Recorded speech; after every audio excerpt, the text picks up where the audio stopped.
বিশ্বনবী হযরতে আবু বকরকে সাথে নিলেন, দুইটা উট নিয়ে তারা গেলেন গারে সৌর, যেখানে 3.5 কিলোমিটার প্রায় আমি নিজে উঠেছিলাম। মুহাম্মদুর রাসূলুল্লাহ ওখানে যে 3 দিন অবস্থান নিয়েছিলেন। হযরতে আবু বকরকে নবীজি বললেন, ক্লান্ত হয়ে গেছি সারা রাত হাঁটতে হাঁটতে, পাটা একটু বিছিয়ে দাও তোমার ওর উপরে মাথা দিয়ে আমি একটু ঘুমিয়ে যাই। তিনি বললেন, হে রাসূল আপনি দাঁড়ান, পাহাড়ি এলাকা সাপ বিচ্ছু থাকতে পারে। নিজের বিভিন্ন কাপড় যেগুলো ছিল ছিঁড়ে ছিঁড়ে বিভিন্ন গর্তের ভেতরে দিয়ে মুখ বন্ধ করলেন, আর একটা গর্ত বন্ধ হয়নি। হযরতে আবু বকর বলেন, আমার পা দিয়ে গর্তের মুখে পা দিয়ে আমি বন্ধ করে রেখেছি। 1000 বছর একটা সাপ এখানে বসে আছে, 1000 বছর। ও তাওরাত কিতাবে শুনেছিল, মুসা আলাইহিস সালাম তাকে তেলাওয়াত করে নাকি শুনিয়েছিল যে এই রাস্তা দিয়ে শেষ নবী মুহাম্মদুর রাসূলুল্লাহ হিজরত করে যাবেন, এই জায়গায় আশ্রয় নিলেও নিতে পারেন। ওই দিন থেকে এই সর্পটা মুহাম্মদুর রাসূলুল্লাহকে এক নজর দেখার জন্য 1000 বছর ওয়েট করছে। আমি সুবহানাল্লাহ আলহামদুলিল্লাহ বলার জন্য না, এখান থেকে একটা শিক্ষা পেয়েছি। একটা বিষধর সাপ যদি 1000 বছর গর্তের ভেতরে এত কষ্ট করে নবী মুহাম্মদুর রাসূলুল্লাহকে দেখার জন্য ওয়েট করতে পারে, 53 বছর হয়ে গেল, একটা বারের জন্য আমাদের মনে কি আফসোস আসে না?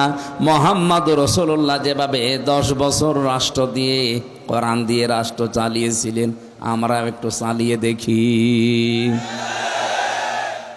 কত মানুষ তো চালালো, 53 বছর দেখলাম, কাঙ্ক্ষিত মানের শান্তি তো আমরা পেলাম না। এখন শুধু দেখতে বাকি আছে, কোরআন দিয়ে রেস্টা চললে কেমন দেখা যায় এটা দেখতে বাকি আছে।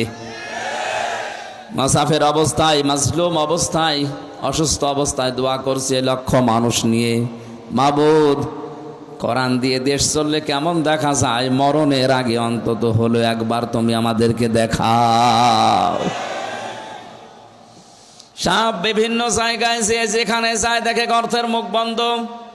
এখানে বারবার টোকা দিয়েছিল কিন্তু পা উনি সরাতে চাননি, এজন্যই দিয়েছেন সবল। হযরতে আবু বকর বিষের যন্ত্রণায় তার শরীর পর্যন্ত হলুদ হয়ে গেছে। বিশ্বনবী মুহাম্মদুর রাসূলুল্লাহর ঘুমন্ত অবস্থায় তার চোখের পানি পড়েছে। ঘুম থেকে উঠে বললেন, কি কাঁদো কেন? বাড়ির কথা মনে পড়েছে। হযরতে আবু বকর বলে, হে রাসূল যেদিন আপনার প্রতি ঈমান এনেছি ওই দিন তামাম পৃথিবীর চাইতে আপনাকে আমি ভালোবাসি বেশি। সাপে আমার কামড় দিয়েছে, যন্ত্রণায় আমার কলিজা পর্যন্ত রক্ত পর্যন্ত জ্বলছে, কিন্তু আপনি ঘুমিয়ে আছেন, ডিস্টার্ব হবে যেন কিছু বলতে পারি নাই। নবীজি মুখের লালা দিয়ে ওই জায়গায় লাগালেন, সঙ্গে সঙ্গে যন্ত্রণা বন্ধ হয়ে গেল। ডাক দিয়ে বলে, আবু বকর আমাকে আগে জানালে না, তাহলে এই কষ্টটা পেতে না। সিদ্দিক আকবর বলে, হে রাসূল এটা তো রক্ত জ্বলছিল, আমি যদি মারাও যেতাম মুহাম্মদুর রাসূলুল্লাহ আলাম করছিলেন তার আরামে আমি বিঘ্ন ঘটাতে পারতাম না।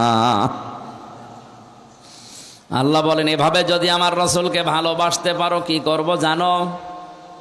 ইন কুনতুম তুহিব্বুনাল্লাহা ফাত্তাবিউনি ইউহিব্বুকুমুল্লাহ ওয়া ইয়াগফির লাকুম যুনুবাকুম আল্লাহু গফুরুর রহিম।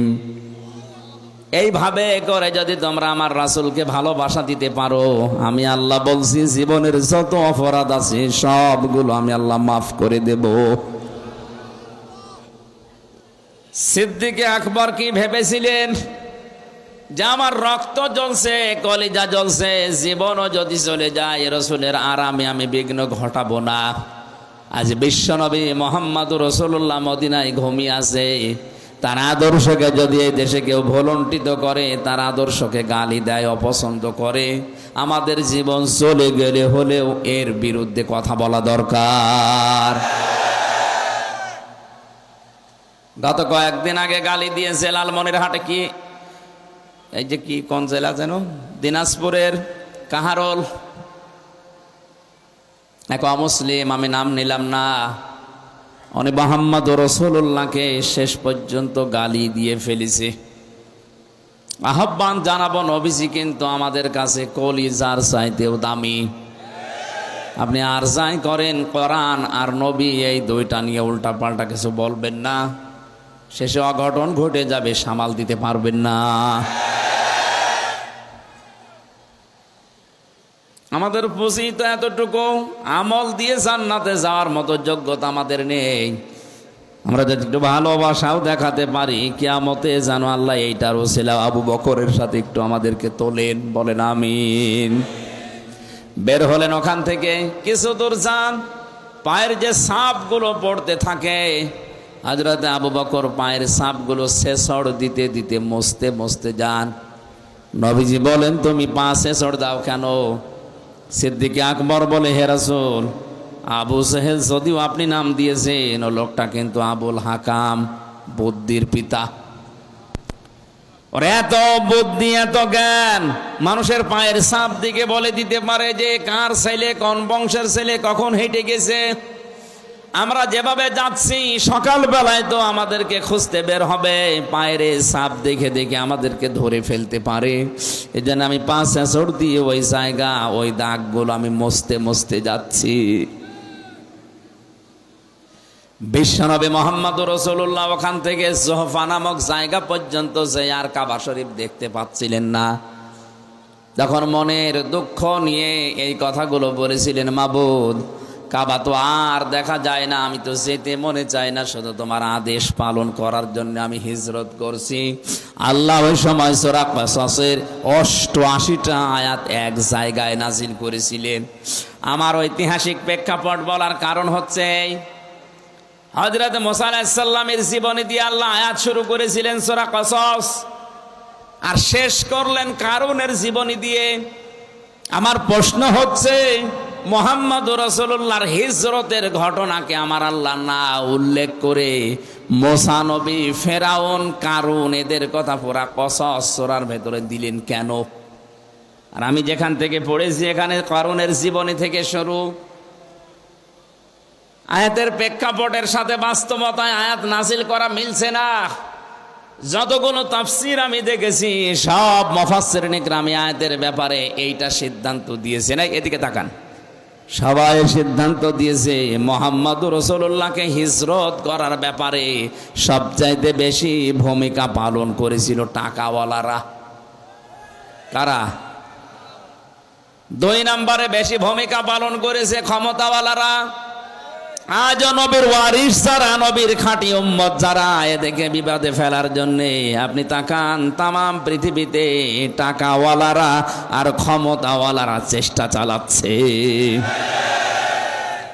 ও ক্ষমতার মালিক যারা, টাকাওয়ালা যারা, তাদেরকে ওই জামানার সম্মানিত সৎ আলেম ওলামা যারা ছিল, এমনকি মুসা আলাইহিস সালাম সহ 5টা উপদেশ দিয়েছিল কারুনকে। কয়টা? আজকে যেহেতু মুসা নবী এখানে নেই, মুহাম্মদ রাসূলুল্লাহ নেই, কিন্তু নবীদের ওয়ারিস হিসাবে দাবি করে আমরা এসেছি। আমারও দায়িত্ব আজকে, যে টাকাওয়ালাদের কারণে, যে ক্ষমতার কারণে নবীর উম্মতেরা, উত্তরাধিকারী আলেমেরা বিপদে আছে, মুসিবতে আছে, জুলুমের শিকার, তাদেরকে আমার মনে হয় আজকের এই আয়াত দিয়ে 5টা উপদেশ দেওয়া বাধ্যতামূলক হয়ে গেছে। বড় দরদ নিয়ে আপনাকে আমি 5টা উপকারের কথাই বলবো, উপদেশের কথা। ওই জামানায় নবীকে বিপদে ফেলার জন্য, এমনকি দেশ ত্যাগ করার বাধ্য করার জন্য টাকাওয়ালারা কাজ করেছিল বেশি। কারুনের ঘটনাকে আল্লাহ উল্লেখ করে জানিয়েছে। এই কারুনের ঘটনাকে উল্লেখ করার কারণ এইটা, কারুনের মতো সম্পদওয়ালা যারা, তাদের কারণে আলেমেরা এভাবে বিপদে পদে পদে পড়বে।